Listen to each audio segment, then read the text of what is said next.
It's time for Paleo Radio, only on Secular Media Network. You are now entering Paleo Radio.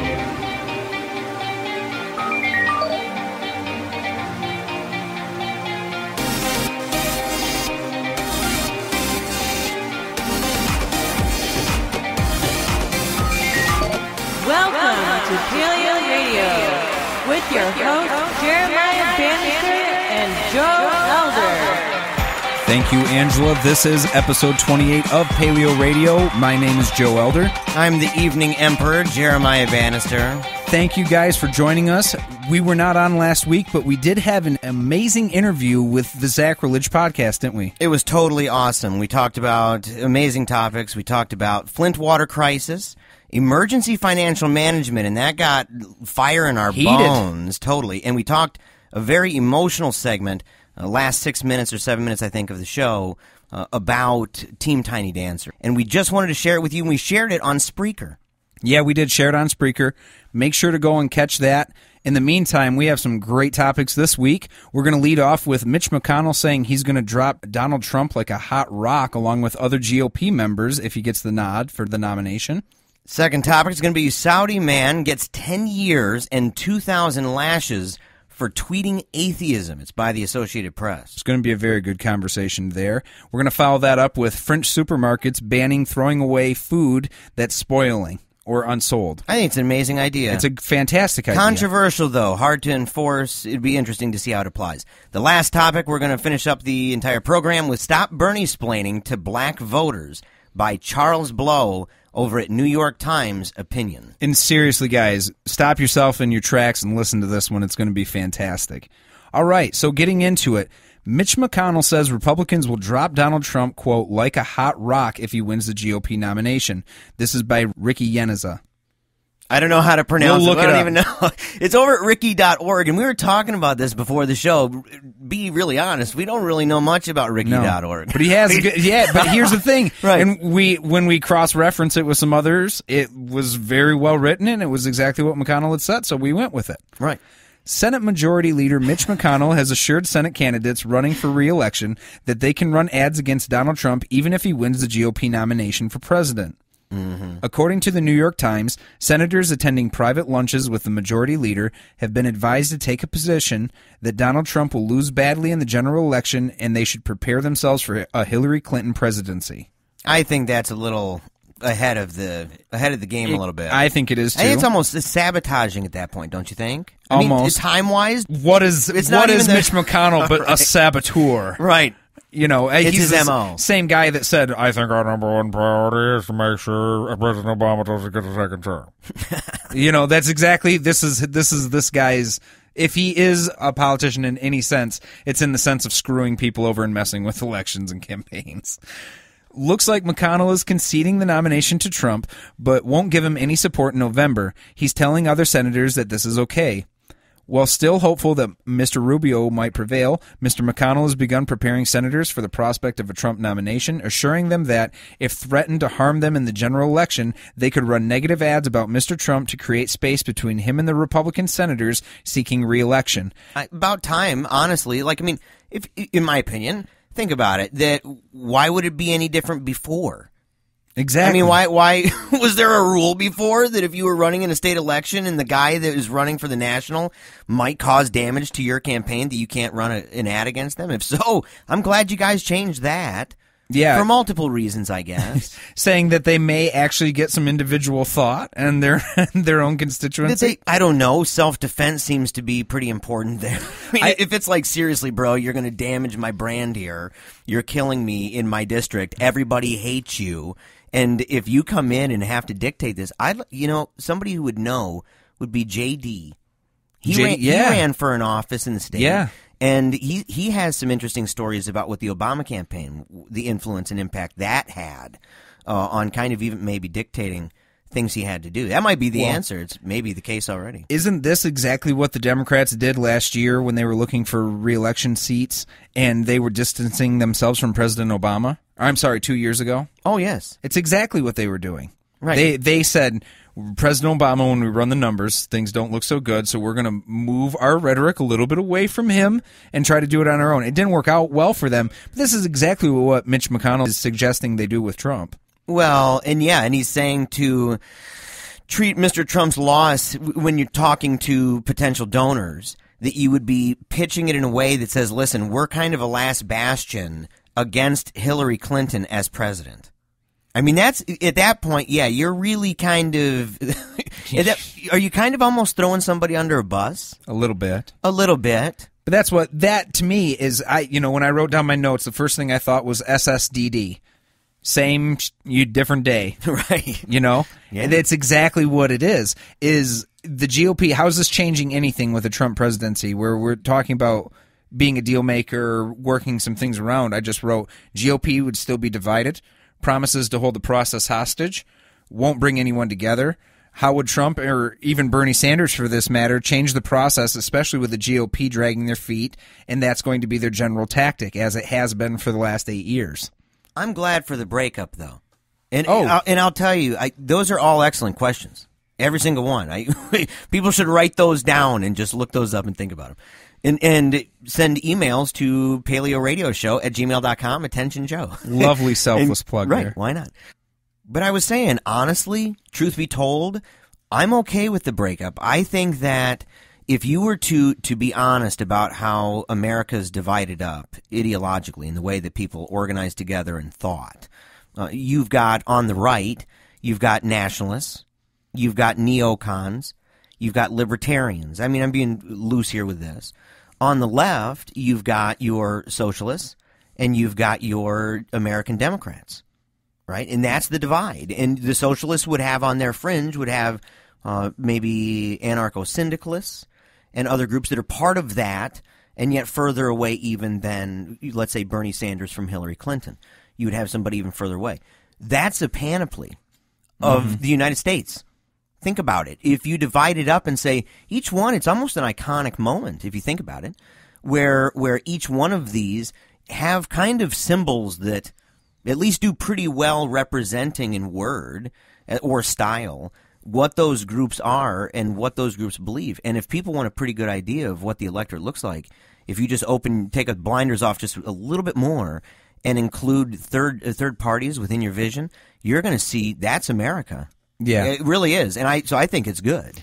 I think that I am not going to jump on the wagon of thinking that things are going to split up and break down just yet, based on the fact that historically, when we look at both parties, ebbed and flowed in ways that we've seen them adjust and make these huge adjustments. Like FDR is a New Deal Democrat, and Bernie Sanders is proposing a revolution, but at the same time, he's kind of just asking that the Democratic Party revert back to a policy that they used to have. Donald Trump's pushing, his own. He's pushing himself more than he's pushing. I don't think he's writing so much ideas as himself in a way, but it's selling great in the campaign. I think on the right they have the same issues where people have become so centered on this Thomas Jefferson Tea Party focus as of late that's what we're seeing with this Tea Party splintering, and that's so disorganized. Honestly, just like Thomas Jefferson was, if you read about him, that it makes complete sense that this is how it would turn out. But the point I'm making is, I'm a little surprised that we aren't kind of expecting these parties to change like this. I mean, you look at the Republican Party pre-Ronald Reagan, they would think that the policies that this party has is, ludicrous, right? They're real rational people. Those people are still around, and they're still trying to keep in that party. There's a lot of new things that are coming in, but I don't think it's going to break the party up. I think it will just change the party's rhetoric and their name, but they'll stay together. Well, you've got Jennifer Rubin over at Washington Post Right Turn, and she wrote a piece called "The GOP Will Splinter," and I only have one quote from it. But she said, even before Trump's stunning refusal on Sunday to denounce the Ku Klux Klan and David Duke, evidence suggested there is more likely to be a split, which will leave us with an old Republican Party and, in one form or another, a new Republican Party. The former will be the party of nativists and opportunists. And that's exactly what I said quite a while back on Twitter and on Facebook. I've said it in videos. On the other hand, I guess I would have thought of it if you go back further years, I would have thought of it in reverse. I wouldn't have thought that the establishment candidates and the power people would have to resort to an independent bid. I would have never imagined that the barbarians would have completely taken over the castle and that people had to go and try to even contemplate, even say out loud the possibility on primetime shows, the possibility and even probability of seeking out the Constitution Party. I mean, that's wild. I was a national delegate for them back in my Stoning the Gays days. And that, I'm serious. I'm not kidding. That's all over the place in there. And they're dominionists, not all of them. And they would be mad if I said that they all believe that. They do not. But they have company. They're birds of feathers, and I think they'd all know that too. I think that'd be totally fair. But either way you go, the idea that the establishment, that Marco Rubio would be like, man, we should really maybe stake out possible third-party bids. That his surrogates would, and that people would be talking. It's crazy. Sure. Well, and I think that I think as an establishment, I don't think the establishment choice is to seek it out. I think the establishment choice is to say, look, you can have the guy be president, but you can also, we all know, and this is a David and Charles Koch 101. We all know that you can really operate and dictate government at the local levels more than you can at the national levels. So we can even concede this presidency and continue to do what we want to get done as an institution. And I think that's what they're saying by saying distance yourself, make sure you keep your congressional seat, because that's where all the money's made, to be honest. In today's political system, the money is made being a congressman who makes your 100 and some odd thousand a year, but really takes these backdoor deals for huge money because you're the easiest bought person in all of politics. There's no third party that would take these guys anyway. No way. I mean, think about it. No way. You got the Libertarian Party. They've already got their guy. Well, they've got a whole bunch actually running at the same time. Governor Johnson would be one of them. Right? Big deal. You got Constitution Party, and they wouldn't take folks like Rubio. No way. Maybe a Cruz. That's a wild card thing. I could imagine that. In Green Party on the left, that's not going to work. Reform Party, that's a populist middle, but you're not going to get that. Mm-hmm. It's going to be tough. And libertarians, no way. I mean, the neocon militarism. I really think there's just no way that's going to happen. No. And I really think they are. I think they're looking at it saying, look, he's probably going to win the Republican nomination, but we can treat him just like we treated President Obama. We can halt every instance and every plan that he wants to have.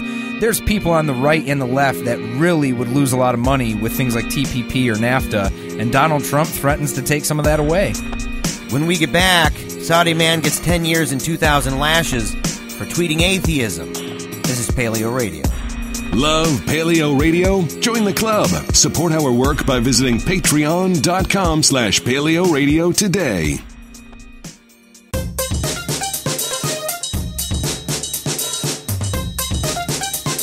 Back to Eagle and Dragon. We've got a few new Twitter followers that we wanted to mention. Doris Easton and Susie Maxsauce. Thank you guys very much for following. Susie Maxsauce's title says, "Do as I say and say as I do." Doris is "Live the life you love the life you live." Susie Mack is the sticky icky dope. You got to check out her Twitter page there. Totally, it is. And it's it'll awesome. make sense. It's fantastic. It'll make sense when you go. But we're going to start off here. Saudi man, this is crazy, Joe. When you shared this, I think you shared this with me. I did, and it just blew my mind. I'm sitting there thinking, man, what a world. Saudi man gets 10 years, 2,000 lashes, and yes, we're talking lashes. For tweeting atheism. This is by the Associated Press. Yeah, this is social media tweets, like what we do all the time. Like what we do. And just settle on that for a second. Really think about that. Think of some people that you're like, dude, I hate their tweets. Think of like Nero. I know a lot of our listeners would probably hate a lot of Nero tweets, I guess. Say, what do you think about that? Do you think he should get 10 years and 2,000 lashes? Yeah, I don't think so. What would you say? I mean, even just hearing that, if somebody said, hey, a guy in Alabama gets 10 years, 2,000 lashes for tweeting atheism, what would you think? Oh, you're kidding me. Yeah. It would be a joke. We're talking Alabama. Well, I think, and this is part of the argument we have here, though, is that in Alabama we would actually do something about that. Right, people would people would at least be outspoken about it, wouldn't they? No, it wouldn't even happen. Because we have a problem. Yeah. It's viewed as being bigoted or xenophobic to look at things like this and say, culturally, this is wrong, and Western philosophy is obviously superior to someone getting whipped for tweets. Right. I mean, totally. it is. It is. Well, and you would see, and I don't want to get too sidetracked by the title of this, or by the first line, but I think you would see a lot of what you saw recently when you had a confrontation between counter-protesters or protesters and the KKK, where you had a Jewish professor come in and protected the KKK and pulled him to safety, and it's on record and recorded. That you would have that with atheism, no matter what polls say. If the remark was, if the ruling was the guy's getting 10 years and 2,000 lashes, you would have people from a wide spectrum of belief that would join in and say, oh, no, you don't. That's crazy town. Yeah, that's right. I have this in my notes, but I said it shows that currently Western philosophy is a superior system to this. But I threw currently in there with intent because currently, yes, Western philosophy has a better framework for this, and right now we would look at something like that and obviously think that it's cuckoo for Cocoa Puffs. But it wasn't very long ago that Western philosophy would be totally okay with tying a rock to a woman and saying if they're really not a witch, then God will float them to the surface, and all these other crazy wacko bird things. And it's not to say that Western philosophy can't cascade itself back down into religious fundamentalism the same way that Islam did many years ago, because Islam was the Mecca for world thought at a time. But we're doing pretty decent. We're doing relatively. Pretty decent. But currently, if we're looking at things where we as a society, I don't think we're going to let go of, we can identify people who are homophobic, we can identify people who are xenophobic, bigoted, and we have no problem in our society seeing that, calling it out as it is, and we don't have any issue with this. We do, however, have an issue with it if someone is 12,000 miles away and says it's part of their religion to beat women or to hate people who are gay. And it's just this I hate the dichotomy that's been drawn for it, and I think it's inappropriate. I think so, too. Al-Watan Online Daily said Saturday that religious police, interesting, in charge of monitoring social networks, very interesting, found more than 600 of those darn tweets denying the existence of God, ridiculing Quranic verses, accusing all prophets of lies, and saying their teachings fueled hostilities. Hey, America. Western world, kind of modernized society. And that's just a reality. I mean, that's the thing. You go on Twitter, you anticipate it. You know, Samantha, she has a new Twitter at Team Tiny Dancer. People should check it out and follow, send it to all your friends. But the idea that we're following anybody on there and that there's a news feed that Samantha can just dip into at any time, I'm like, you're nuts. There's just no way. Yeah. And yet the idea, once again, the idea of religious police, those guys monitoring social networks, this is just straight up out of loony land. If the Roman Church back in the day, if its citizenry had Twitter, do you think they'd be doing anything different? If it was Twitter, they'd be doing what they're doing now, and they got rid of the index of books. If there wasn't Twitter, if it was a different format, they would totally want to have all control. They only gave up the index of forbidden books because they couldn't control the production of books. Before Martin Luther came on and nailed onto the door the ideas that you can actually criticize the religion yourself, or not criticize, but think for yourself on it, they would have been behaving this way. And the reason why I'm calling that is I think that in the Islamic religion, they're in need of a Martin Luther, because the fundamentalism is so rampant that people can't see past their nose with things like this, where they actually think it's okay to have what was this? The religious police monitoring social networks and saying, well, yes, obviously you shouldn't write those things because they'll come get you. And hey, we have our own things to deal with here. We have misogyny, we have bigotry, we have xenophobia, we have these issues in America. My thing is, we actually have people that have no problem calling that out. And things like this need to be brought to the light as absolutely ridiculous. You can't bring these ideas into the modern century, period. Well, here's some perspective, right? There's a piece, it's fantastic, by Carol Murphy over at globalpostsalon.com. And it's called Atheism Explodes in Saudi Arabia, Despite State-Enforced Ban. And this is a huge thing. In the cradle of Islam, a growing number of people are quietly declaring themselves as non-believers. And they begin by saying, here's some anecdotal evidence. They talk about Fahad al-Fahad, 31, and a human rights activist, saying that he knows at least 6 atheists that have confirmed to him. 6 or 7 years ago, he said there'd be no such thing. There's just no way. He said not even a best friend would confess that to him. So there's a journalist that they quoted that said, the idea of being irreligious and even atheist is spreading because of the contradiction between what Islamists say and what they do. And this is something we're facing all over the place in politics and religion and culture, that because we can record all the time, right, it's harder to kind of fix what people are going to perceive as happening or as to what did happen. Instead, you're able to see stuff in real time. It humanizes these individuals, and they're full of holes. They're Swiss cheese. Literally. Yeah. I think religion has made its mark. In most cases, it's been its most fervent when they can reduce the amount of outward communication their people have. And this is true of Islam or Christianity or Hinduism or anything. As long as they can isolate their communication and make sure that it's kind of going on in an echo chamber, they can survive. So having an open media is an absolute threat to any of that, because contradictory evidence is going to be presented that you otherwise can shield everybody from. People cannot understate the impact of media. They in this situation, across the globe, cutting across cultures all the way around, they simply can't do it. State authorities, though, they're not messing around. According to the article, quote, the perception that atheism is no longer a taboo subject, at least 2 Gulf-produced television talk shows recently discussed it, may explain why the government has made talk of atheism a terrorist offense. The March 7 decree from the Ministry of Interior prohibited, among other things, quote, calling for atheist thought in any form or calling into question the fundamentals of the Islamic religion on which this country is based, end quote. And there you go. Fundamentalism Ain't is that a play. A thing? It's a play. Wow. Yeah. It's terrorism.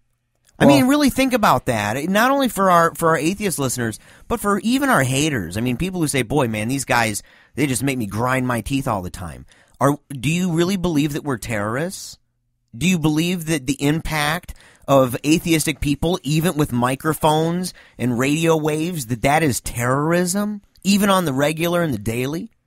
No. Give me a break. Not in modern societies. And that's the thing, is I know that some of the things I'm saying are offensive in terms of how I'm viewing Islam as a whole, but listen, Pew Research polls, we talk about this all the time. They matter. Go check out Pew Research polls on modern Islamic countries and their views on things like death for apostasy. And either those people in the quiet of their own home are just lying, and here's the thing, given that there's religious police around, maybe they are. Maybe they are lying on those polls.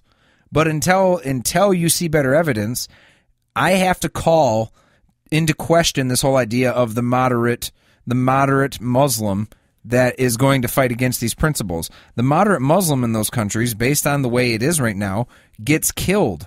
It's not a game. It's not like Facebook where you can be edgy just by having some cool memes that are a little bit contradictory. You die for that crap over there. And that is something that outward society can have an opinion on, period. You know, you brought up polls. There's a 2012 poll mentioned here by Win Gallup International, and it's about 500 Saudis, found that 5% describe themselves as, quote, convinced atheists. This was well below the global average of 13%, but you're seeing it bubble up. This disillusionment is seen in a number of ways, ranging from ignoring clerical pronouncements to challenging and even mocking religious leaders on social media. Well, that's atheism. Yeah. There's a lot of that, especially on social media. That's what you're going to see. But there was this right here. A former state employee speaking on condition of anonymity said, quote, the mosques are full, but society is losing its values. It's more like a mechanical practice, like going to church. You have to go on Sunday. We no longer understand our religion, not because we don't want to, but because our vision of it, our understanding of it, has been polluted by the monarchy and by the official religious establishment that only measures religion by what the monarchy wants and what pleases the monarchy. There you go. So they have this same kind of suspicion thing going on of leadership and a backlash. Yeah, and this is the thing, is I think that society and that culture has many, many, many inherent values in the world today and many, many things to offer, I think it's stuck in a rut of theistic fundamentalism that seriously can kill a civilization. It can kill one. And it has to come from within that group of people as outsiders, especially in the country that we're from, saying these things as saying, hey, just by the way, we're offering this as an opinion to you, doesn't necessarily come in good terms. It has to come from within. For instance, Faisal Saeed al-Mutar says, humans have rights, cultures and civilizations don't. And I think that's a profound statement to say that the human rights supersede these cultural and civilization type rights, this idea of monotheistic government. It's the debate between an individualistic and a sociocentric society. Exactly. So there's a part here, and I want to get to it. It says, at the same time as all this is going on, there's a countervailing trend in that some young Saudis are joining radical Islamist and jihadi movements, and there's even talk about volunteers that go to social gatherings to make sure that the women are dressed properly and the like. You got to go check it out, Associated Press. Saudi man gets 10 years, 2,000 lashes for tweeting atheism. Next, French supermarkets banning throwing away spoiled and unsold food. Going to be a good one.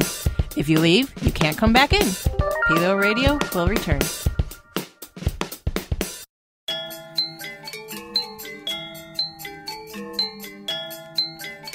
Now back to Joe and Jeremiah.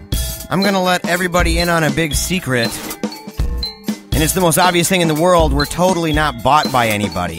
This is true. Neither corporate nor political.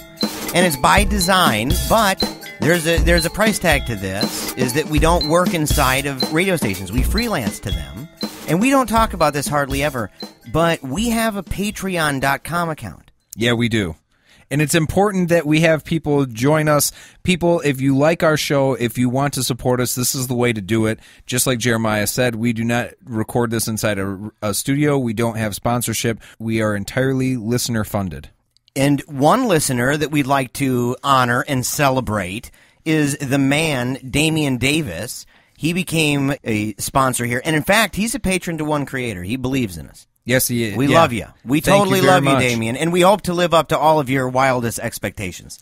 And so you guys know, we basically put our money where our mouth is right now. Jeremiah and I both work outside of doing this job. We want this to be our full-time job. We want to put our entire week towards Paleo Radio, and we can only do that with the proper funding, and it can only come from you guys. So thank you very much for donating if you do. I think there's no better or safer way. I have no fear of putting myself into the hands of our listeners. Not one bit. Me either. All right. I'm not sure I would be so comfortable with this in my hands. French supermarkets banned from throwing away and spoiling unsold food. Supermarkets will be obliged to sign a donation deal with charities. This is by Matt Payton over at Independent in the UK. Supermarkets in France have been banned from throwing away or spoiling unsold food, and this is by law. The stores are now required to donate unwanted food to charities and to food banks. To stop foragers, some supermarkets have poured bleach over the discarded food or storing bin food in locked warehouses. And listen, this law that they've done has been passed unanimously. Yeah. Well, I think it would work well in European countries because European countries like France that have a democracy just operate entirely differently than the United States does. My opinion for the U.S., we really fall short in this area. We could have a secondary supermarket. I mean, we could have a whole entire secondary market for unsold foods, I think.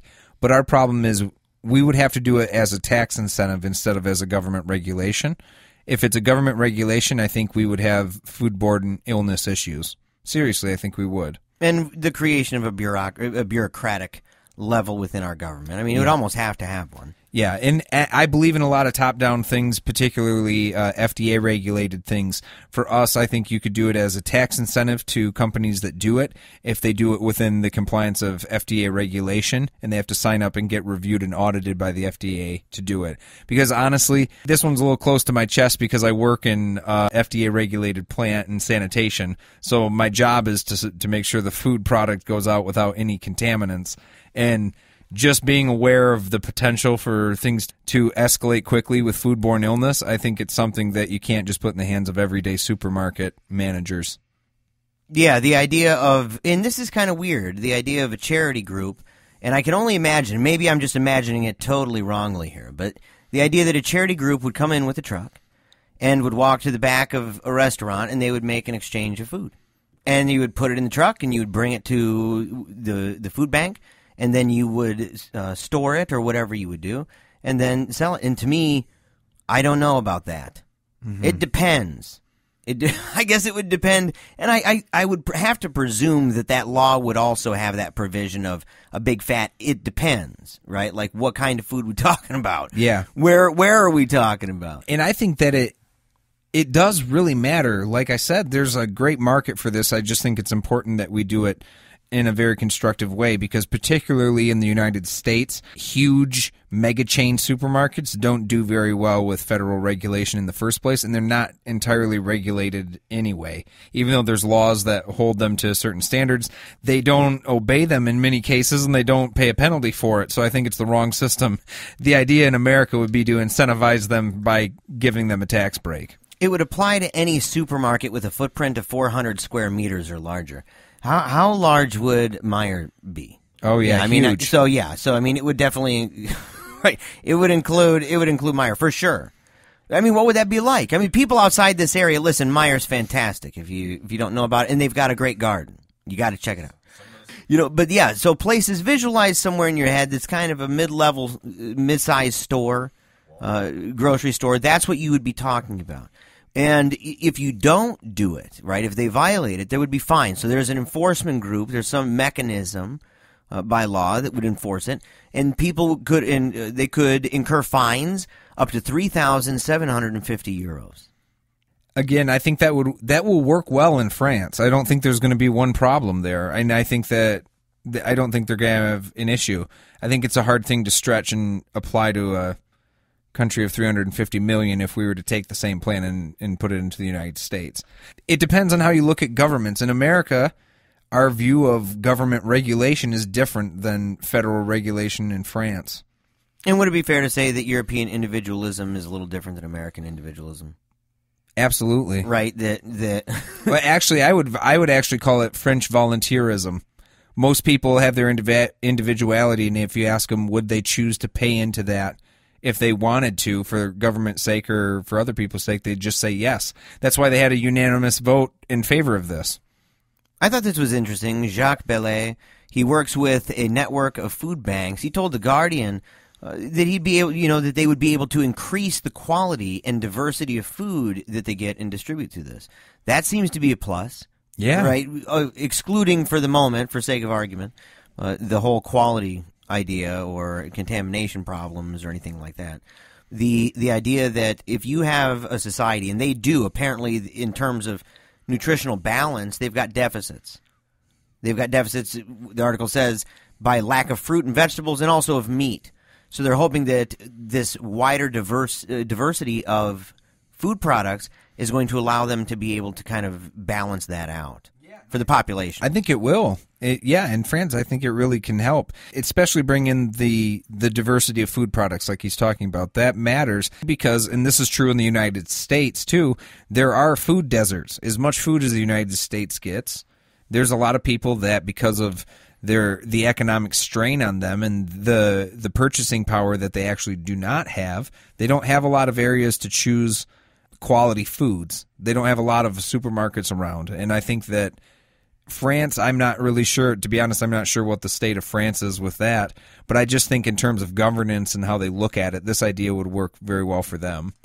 But we've got serious problems here in the United States. Oh, yeah. We've got real big ones. Yeah, there's another page, Food Poverty, the American Way, over at The Guardian.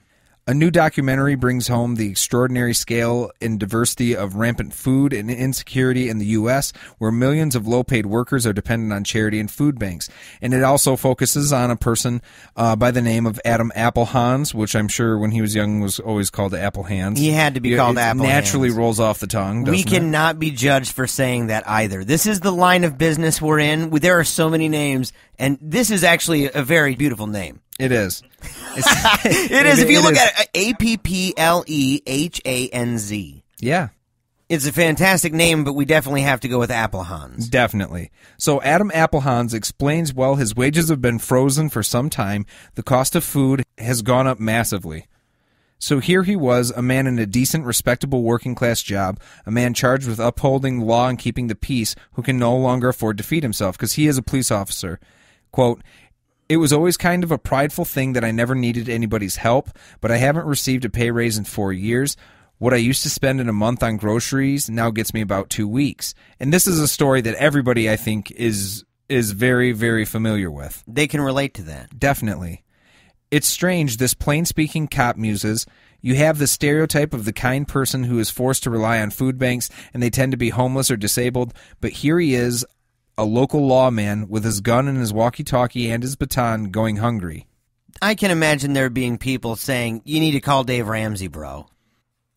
I mean, that's Dude, a real thing. There's know. a lot of people. And here's, right? I'm a big fan. I am a big fan of Dave Ramsey. There's parts of him I disagree with, but I think he's right on a lot of things. I really do. It would be an interesting thing for that conversation between Applehans and Dave Ramsey. I would actually go and search that out on YouTube if that happened. I would check it out. Yes. There's an article, there's the documentary A Place at the Table. It's an absorbing film which methodically shows how widening economic inequality, state subsidy and agribusiness interests, and the dismantling of Social Security has created rampant food insecurity, obesity, and ill health in the U.S. Which, obesity is the one that most people don't understand because they say, look, food shortage, food desert, how do you get obesity out of that? And it's because of the quality of food that people in poverty eat. The trailer is in the link in the show notes, and it's amazing because there's a scene in there where, and I kind of wonder the same thing about seeing somebody who's very overweight talking about being in a position of food poverty. And initially, right when you see it, it's not hard to kind of connect what Donald Trump said, for example, when he said, look, I talk about cutting food stamps, and all of a sudden the really fat guy over there goes all crazy. That resonated with a whole bunch of people because it's a snap judgment. But if they looked closely, if they played Sherlock for a second and they waited a moment, they could see when those kids were putting the boxes of cereal into the bag that those were literally like sugar-covered sugar cubes. Sugar bombs. Right, sugar puffed on the outside with sprinkles of sugar on it. And they're saying, boy, how in the world are these family members getting obese and overweight? Look at the kind of food that's in there. And also the quality of food. Cheaper food is not as healthy for you. Just on the buy and buy. You know that, reheatable sirloin bullcrap that you get from Banquet in a box? Okay? That stuff is not as good as real cut meat. Full cut meat, that unprocessed stuff. That's the issue here, is that people don't get the access to the fresh food, the fresh veggies. And it is an epidemic. I know it personally, coming from a town of 2,000 in northern Michigan. We have a grocery store in town, but the prices are extremely high, and people don't like to shop there because of the high prices. And the next closest supermarket is 45 minutes away, whether you go to Big Rapids or Cadillac. Listen, I would encourage people, go read this article. Go read both of them. They're pretty good. And you can see National Geographic has, quote, the new face of hunger. And I'll just read this portion here. Millions of working Americans don't know where their next meal is coming from. We sent 3 photographers to explore hunger in 3 very different parts of the United States, each giving different faces to the same statistic. 1/6 of Americans don't have enough food to eat. This is true. The U.S. may be the richest country in the world. 44 million of its citizens rely on food stamps. Food stamp buying power gets you $3 a day, and that practically only gives you processed junk. Alrighty, Bernie Bros, we're ringing the gong for you. BernieSplaining, right after these messages.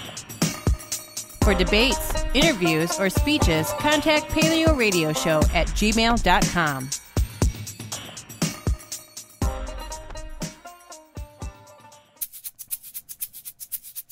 You love to hate 'em, you hate to love 'em. You just can't get enough of 'em, you sick freaks.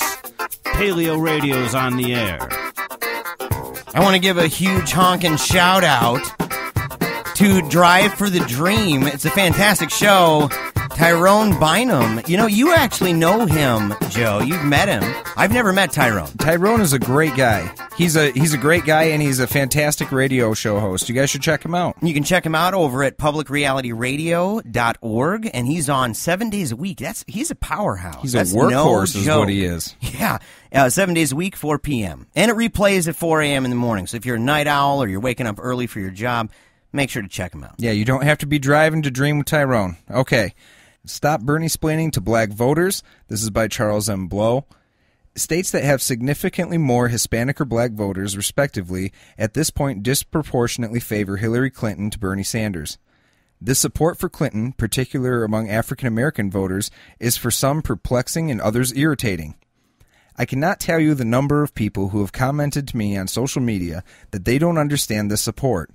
Don't black folks understand that Bernie best represents their interests? The argument generally goes as such. But from there, it can lead to a comparison between Sanders and Dr. Martin Luther King Jr., to an assertion that Sanders is the Barack Obama that we really wanted and needed, to an exasperated, black people are voting against their interests stance. If only black people knew more, understood better where the candidates stood, now and over their lifetimes, they would be a better choice, a right choice. The level of condescension in these comments is staggering. Sanders is a solid candidate, and his integrity and earnestness are admirable, but this can get lost in the noise of his advocacy. Tucked among all the Bernie-splaining by some supporters, it appears to me is a not-so-subtle, not-so-innocuous savior syndrome, that paternalistic patronage that I find so grossly offensive that it boggles the mind that such language should emanate from the mouths or keyboards of supposed progressives. Yeah. It's a whole bunch. You know, you look at it and you say, I see this all the time. I've literally heard it 1,000 times since this began. I read it all the time on Facebook. I've heard it in private conversations. And listen, the people that I've heard this from, I don't think that they're racist people. I don't think that they really grasp what is happening. I think it's generally an innocent thing. It's not thought out at all. It's poorly thought out, poorly constructed. And here's the thing, is that you can only say so much as a white person, and let's just be honest about this. You can only say so much as a white person to a black person regarding how they ought to behave, right?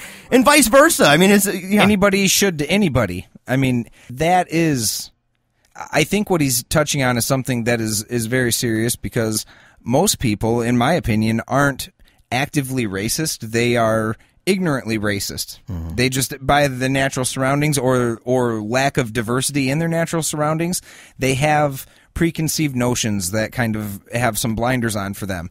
And I think in the liberal left, the problem is, just like Charles Blow hit on here, is the idea of a savior syndrome. Mm-hmm. You know, if I can just inform you and teach you how to do the better way, come, let me show you how.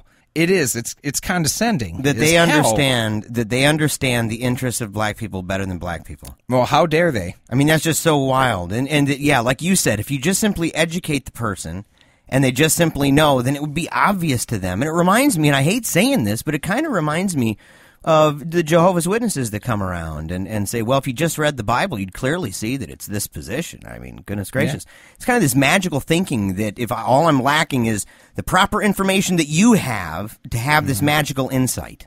And just, the idea of putting your hand on someone's shoulder and saying, look, I know better for you than you ever could, and it's X or it's Y. That comes with a condescending tone, whether race is involved or not in the first place. But for politics, especially in America, black people are probably the most intelligent voters there can be. And I say that because they are the most experienced voters in terms of how legislation can drop the hammer on them or not. And I think black folks are pretty well aware of how the system works and having a good gauge of how people are going to act for them. Now, I'm not saying that the voting record's 100%. But I think the idea that most white people say, hey, I can show you the way, I know how the system works, and I can teach you how, I think that can be met with a response somewhat like, I think it's that way for you, but I can show you how the system works for me, and it's two different systems at once. And they may have an itchy trigger finger, right, when it comes to being suspicious of people in authority, but that comes from something. You know, it comes from a place where for literally centuries, for centuries of time, they have experienced, as a people, they have experienced promises, right? They've experienced betrayal. They've experienced oppression, suppression, slavery, for crying out freaking loud. These are part of the drama of their existence within the United States. And so throughout that entire time, you sit there and say, what kind of knowledge, what kind of behaviors have been brought to bear because of that? And one of those is, listen, I'm not going to believe every single thing some old white guy says to me when it sounds really fanciful, when it sounds almost too good to be true. Free everything. That sounds great. We've heard this before.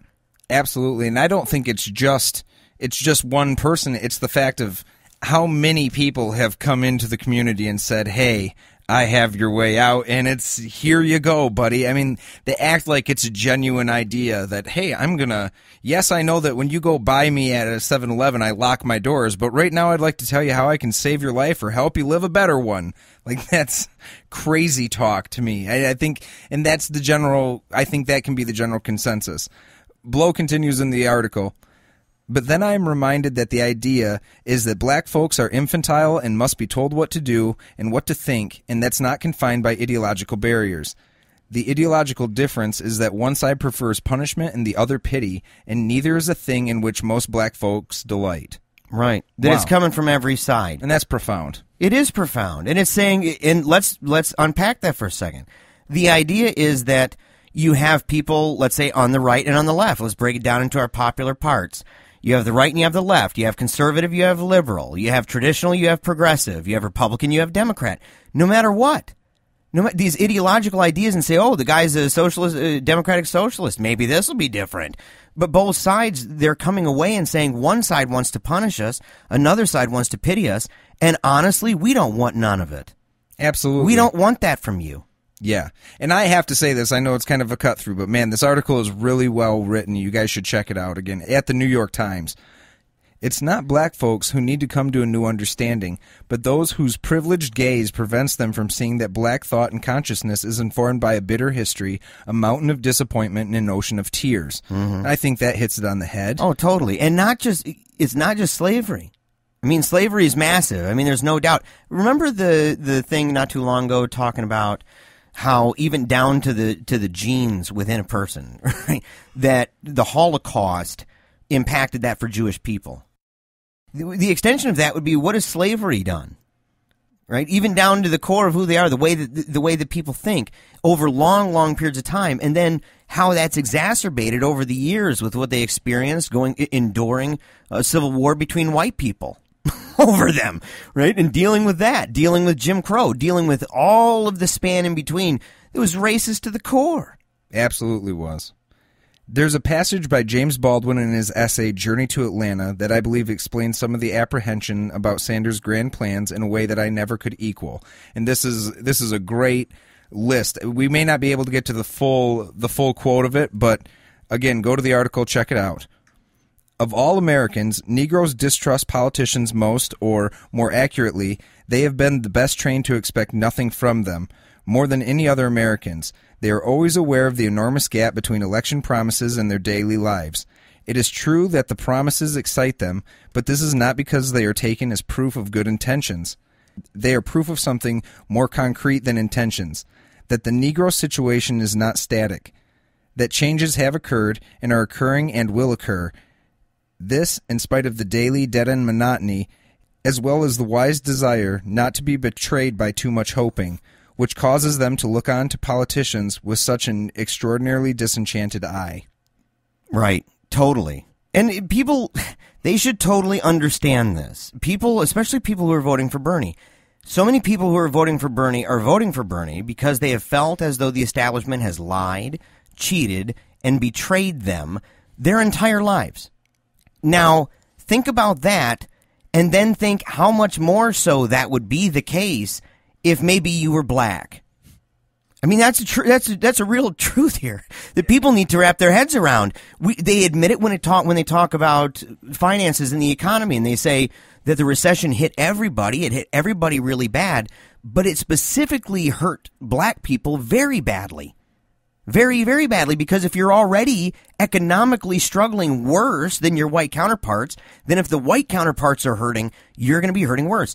Now, throw that right back again to the whole idea that you're suspicious of the political class because of the lies and the betrayal and the scandal and the like, and then say, now try to look at people when they're that you're speaking to trying to Bernie-splain, and really put on some empathy glasses for a second. Yeah, the context is the most important. A lot of people have remained stagnant, and it's been upsetting, but not upsetting enough to do anything about it. They finally get riled up, and then they want to go into a different community and quote, riled them up. But this is a community in which they've said, I haven't had a voice for years. I mean, you at least had the comfort of being able to be in stagnant ground for a long time and be disenchanted yet not bothered enough to do anything about it. I've been out here trying to do something about it for 20 years and haven't seen anybody. And I think that's the context that people don't put it in. Is there, hey, you have a voice, let me show you how to use it. It's the idea that people don't understand that there's different worlds within worlds in the United States. And there's different systems for different races. It's how it works here. Well, and if you look at the way that black voters are voting and what they're saying and even what leaders have said, to have those different groups, you have to have some kind of an overlap. Your group, if you want that different groups vote, that group needs to at least have some kind of an idea as to who you've been for decades.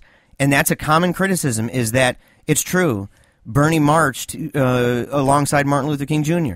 Totally true. But what is also true is that since then, not many black leaders even know who he is. They've never seen him at any of their meetings, at any of their events, and he just seems like he's been off the radar completely. Black folks don't want to be betrayed by too much hoping, and Sanders' proposals, as good as they sound, can also sound too good to be true. There's a whiff of fancifulness. That's our show, you guys. That is our show, and it was so much fun, Joe. And it was especially fun because our final segment, we were accompanied by our super friend here, Edward, from Halifax, Nova Scotia. It's good to have you here. Yeah, thank you very much for joining. Thank you guys for listening. Please check out my comedy. I'm going to be at Sunday Night Funnies on March 13th, as well as at the Bob in Grand Rapids on March 20th for Laugh Fest. It's going to be great. And I'll be speaking with Samantha, God and Cancer, at Center for Inquiry's event at the Women's City Club downtown Grand Rapids on March 9th. Thank you guys very much. We will see you next week. You've been listening to Paleo Radio, exclusively with Secular Media Group.